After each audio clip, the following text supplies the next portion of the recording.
Good evening. My name is Anderson Shum from the Department of Mechanical Engineering at the University of Hong Kong. I'm sorry that if you listened to the live recording just now, there were some technical issues and the voice may be covered by some echo and infinite loop. So this is a recording of what I talked about. So hopefully you can catch up with it. I was saying that it's always a real honor to be able to speak at the Microfluidics Consortium Open Day meeting in Singapore because I always enjoy going to Singapore. Unfortunately, due to COVID-19, it's not possible to present this talk in person, but I hope you still enjoy the talk. The topic of my talk tonight is aqueous multiphase systems in microscale flow. So the system that I will use in this talk is known as aqueous two-phase systems, ATPS. Essentially, you have two polymers or salt or even proteins, RNA, DNA, etc. And if you have two water-soluble additives and you add them to water, because they are both water-soluble, so at low concentrations, you just have a single-phase solutions. However, as you increase the concentrations of the additives, even though both additives are soluble in water, but at high enough concentrations, the aqueous solutions will phase separate into two immiscible phases. One would be rich in polymer X, the other one would be rich in polymer Y or a salt. So if you get into the two-phase region, you have two solutions with different concentrations of polymer X and polymer Y that are immiscible with each other. Macroscopically, you will see an interface between the two phases, and microscopically, you see droplets as a result. And this is a system that you can turn to a single phase solution simply by dilution, for example, with water. If you imagine you add water to it and all of this solution goes to the origin, towards the single phase region, then the entire solutions will become miscible with just one single phase.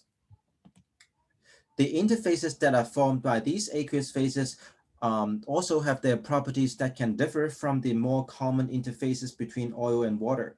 For example, a common aqueous two-phase system is between dextrin and gelatin, and you have an interface between them. If you go and look at the interface at 0 in the diagram here, as you move to the negative part, you are increasing in the gelatin fraction. When you move to the positive part, you are increasing in dextrin fraction.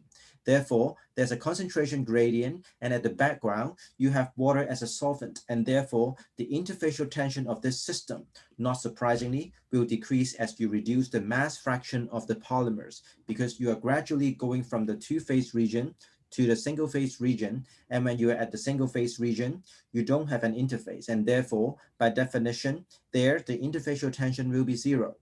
As you gradually get closer and closer to the tie line, you are having a reduction in the interfacial tension. And what that means is that the interfacial tension can be extremely small. So when you have that extremely small interfacial tension, you may expect very different interfacial behavior.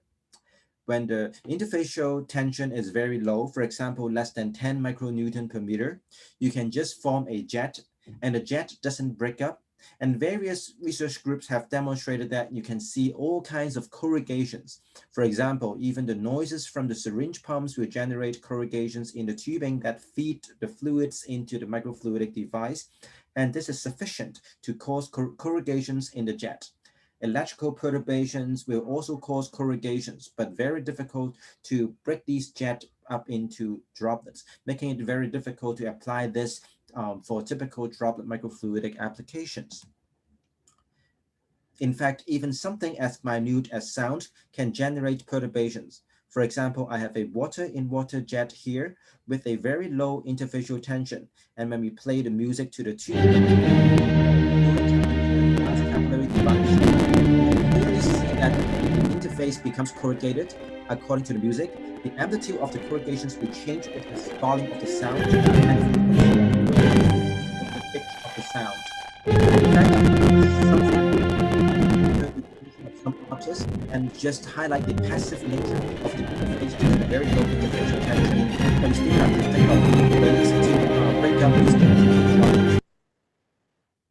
So to understand the mechanism of this jet breakup, we have to study the fluid dynamics of the breakup at these very low interfacial tension. You can see in this diagram that with the typical interfacial tension, the scaling between the jet radius and the time during a breakup process follows a very different relationship than that for a curve, for the curve with the very low interfacial tension. These jet shapes are self-similar during the breakup, and we can come up with a length scale with respect to time following the expression with an exponent n, as you can see there. If we estimate this exponent n and plot it, so clearly when the interfacial tension is low, we have a very different regime than in the high tension regime.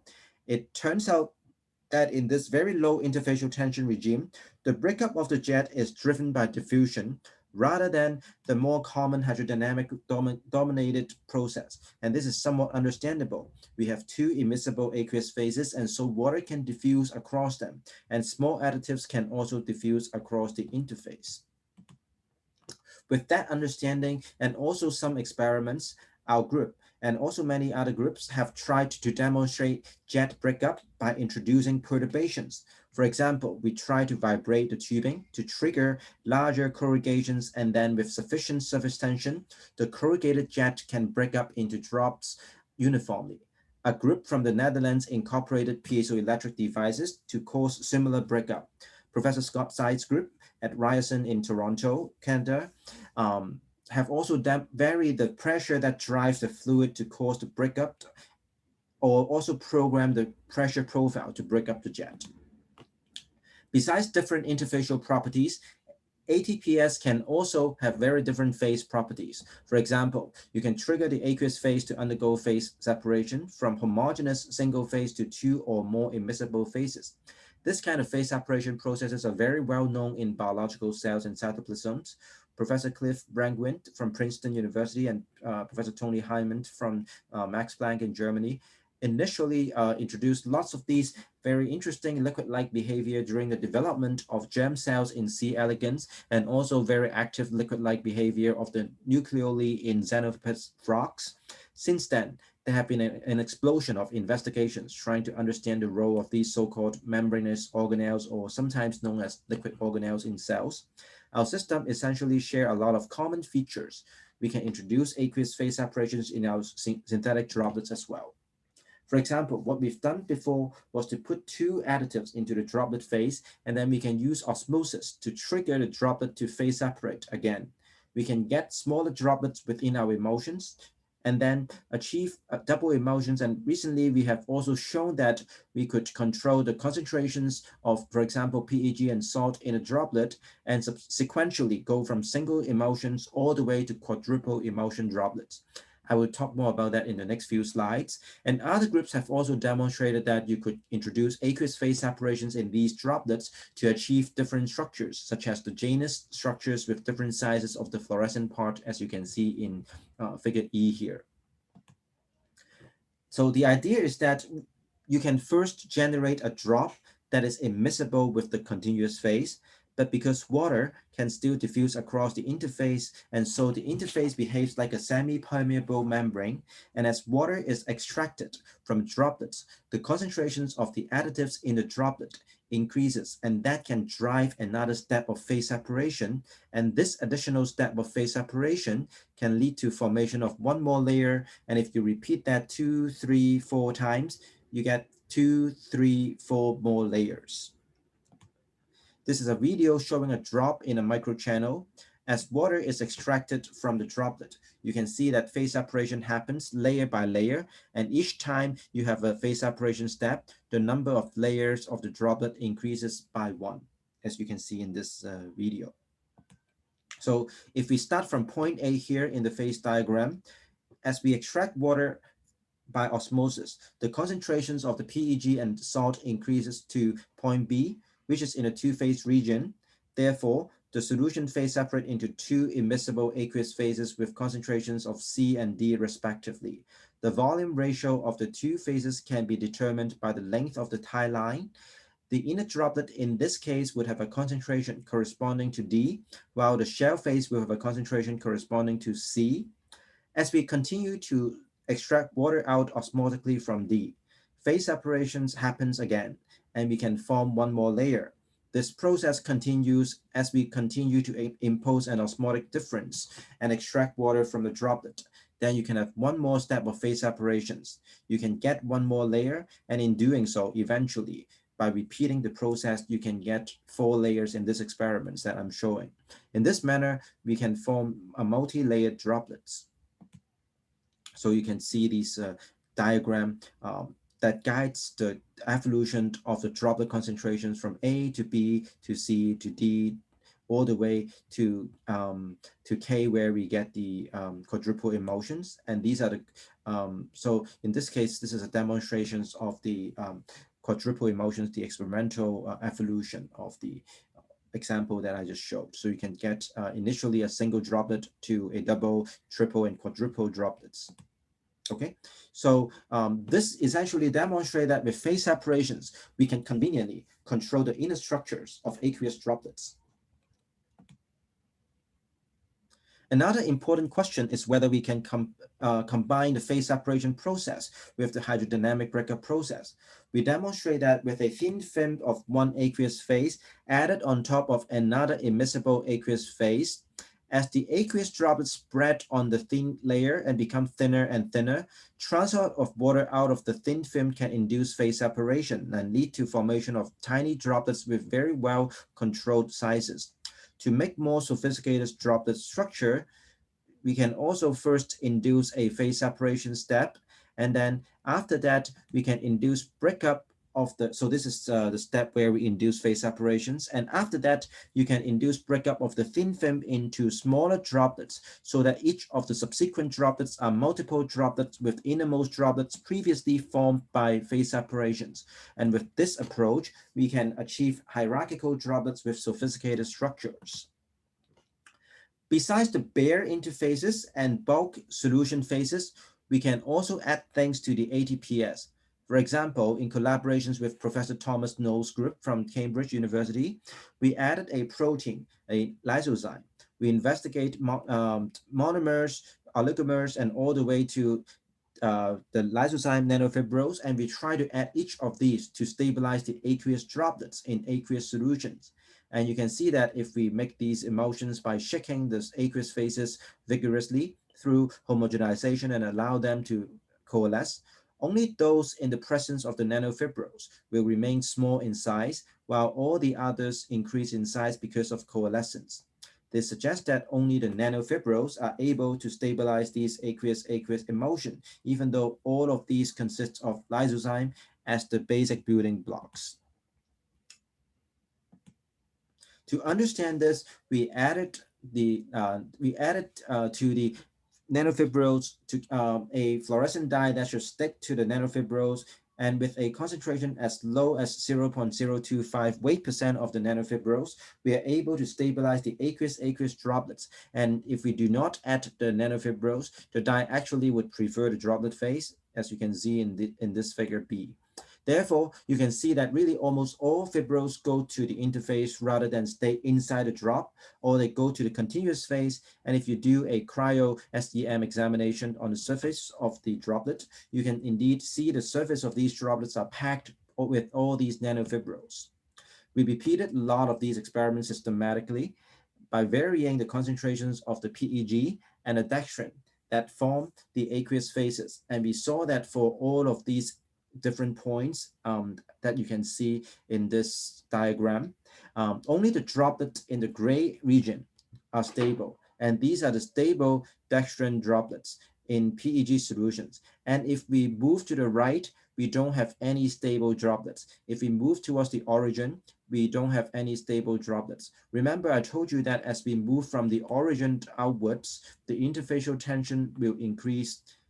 And so the dotted blue line actually corresponds to a surface tension of about 6 micronewton per meter.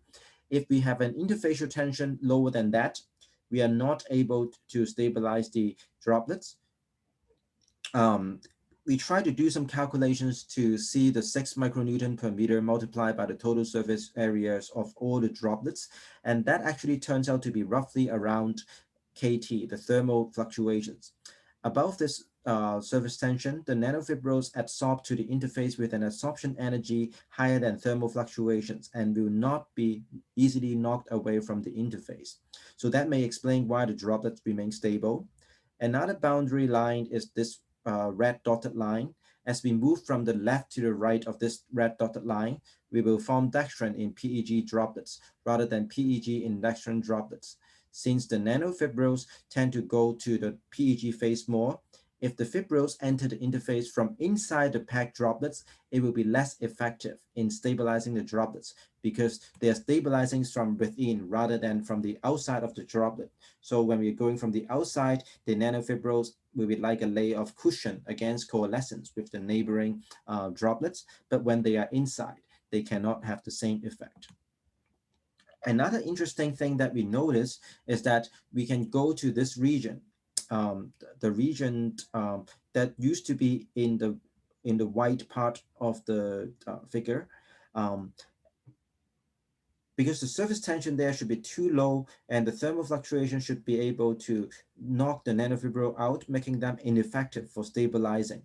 However, if we continue to allow these nanofibrils to grow in size by polymerization, we can actually extend the originally stable region outwards towards the new dotted line. So this is one of the first demonstration of emulsion stabilization through polymerizations of protein fibrils. You can think of this polymerization process as a some form of growth. And so it's interesting that growth of these polymers can help to stabilize droplets. So if we add in some permanent cross-linker to the system, we can also permanently cross-link the fibrils and form these fibril capsules that we call fibrillosomes, which are essentially protein vesicles. Remember, in this stabilization studies, we have been trying to use very, very small amount of nanofibrils so that we only have enough to stabilize the droplet. But now if we go to the other extreme and add a lot of these fibrils to the droplet, we notice that these higher concentrations of nanofibrils will actually lead to very different behavior from the previous case. What we see is that the excess nanofibrils can form a network inside the droplet. And we notice that as we provide an osmotic shock to these droplets with the network inside, the droplets with network inside them actually can start to show protrusion and eventually break up into smaller droplets. This is something that you don't see with the very low nanofibril concentrations and only see them in these droplets with very high nanofibril concentrations. So essentially what we are doing is that as we increase the nanofibril concentrations, we are osmotically stressing the nanofibril network and dehydrating them more by applying a high osmotic shock. We can eventually cause these networks to even break up into a larger number of smaller droplets. We have this map that we can go from no division of droplets to single division to multiple division. This is a division of droplets in the absence of any active energy supplied to the system. So the only thing that we are introducing to the system is changing the concentrations and changing the osmolarity of the system. So this brings us to think about whether this dividing droplets may have anything to do with budding or divisions in cells and yeast. Of course, we notice that obviously our systems are very different because our simple synthetic droplets do not have any cell membrane that are very dynamic and that can regulate the transport of materials in and out of the cells. But we still see some of these very interesting dynamic behavior of the droplets, and that's what got us interested. Okay. Besides assembling proteins or large macromolecules, we can also assemble cells along these aqueous-aqueous interfaces. So this is an example where we try to use the aqueous-aqueous interfaces to assemble large number of cells into a cell sheets, a monolayer of cells in a very regular pattern. So this method works by encapsulating cells in an aqueous droplets in an immiscible aqueous phase. For example, cells in the dextran-rich droplets, okay, are suspended in a PEG-rich liquid. So the PEG-rich liquid is actually lighter than the dextran-rich droplets with cells. And then we let this dextran-rich droplet to merge with a bottom dextran-rich solution because both of these solutions are dextrin rich, so they're actually miscible. So it's only a matter of time that the dextrin rich drops with cells will merge with the bottom dextrin rich solution. So first, what happens is that as this process happens, there will be a thin film of PEG-rich liquid trapped between the droplet interface and the flat interface below. Okay, as the thin PEG-rich phase retract, a sheet will remain in the bottom dextrin-rich solution. So let me show you the process by showing this video. So you can see that as this heavier dextrin-rich droplets tries to merge with the bottom heavier dextrin-rich droplets, it takes time until the thin sheet of the PEG-rich liquid film goes back up to merge with the top PEG-rich phase, and eventually after merging, you can see a thin hazy layer that indicates the sheets start to float again, and this is the cell sheets. So this is a this is image series that captures the process, and eventually if you zoom into the sheet, you can see these little dots that are the biological cells that we added to the droplet initially, and they do form a layer. And we observe that there are several criteria for this cell monolayer to form successfully. First of all, the surface tension between PEG and dextrin has to be sufficiently high. If not, the cell suspension drop will just spread on the bottom flat interface. Secondly, the density difference between the heavier dextrin droplets and the surrounding lighter PEG solution must be sufficiently high. If it's too low, the droplet will just stay suspended in the solution without falling onto the bottom flat interface. However, the droplet also cannot be too much heavier than the surrounding solution. Otherwise, the droplet will just merge very quickly with the bottom dextrin solution without releasing the cell sheets. With this approach, under very optimized conditions, we can achieve an assembly of cells at the interface in a very well-controlled and well-organized manner, such as into this nicely formed cell sheets. And with this method, besides forming monolayer of just one type of cells, we can also form monolayers with mixtures of cells, mixture of particles and cells. And we believe that all of these together can help us achieve a lot of different types of cell-based structure. For example, enabling new type of printing of selected cells into certain cellular aggregates. Okay, so with that, I hope you are as convinced as I am that in these all aqueous environments, we can have all kinds of very interesting microscale flows that you may not observe in other scenarios. For example, the interfacial hydrodynamics is very different. You can get the corrugations, you can get the sound modulated perturbations, etc. And then you can also trigger phase separations within a single solutions. You can drive osmotic flow by changing the concentrations. You can cause breakup of these thin film with much better control due to the control you have with the temperature of the interfacial tension. And all these will lead to very interesting physical chemical structures, as you've seen in the talk. So overall, I believe that all these, what we call all aqueous interfacial engineering, has a great potential that we can take advantage of the microfluidic control, the understanding that we have from the liquid-liquid phase separations to benefit applications such as templated materials fabrications, bioprinting, biomimetics, cytomimetics, and the understanding of the microscaled flows in this system allow us to direct the assembly of structures more conveniently and understand the fluid flow better. So even just for the topic of the all aqueous interfacial engineering as an area of its own, there are also some challenges that needs to be addressed and also represent very exciting opportunities. For example, the fundamental understanding of the aqueous-aqueous interface, the discovery and design of new aqueous two-phase systems, and also how to design liquid structures with different hierarchies. So with that, I hope I have introduced some of our works, and I'd like to thank all of you for your time and thank all the wonderful students and postdocs in the group who worked on these projects, various parts of the project, and of course, many collaborators and also the funding agencies. And thank you very much again. And here I'd just like to give a quick introduction to some of the other works in our group.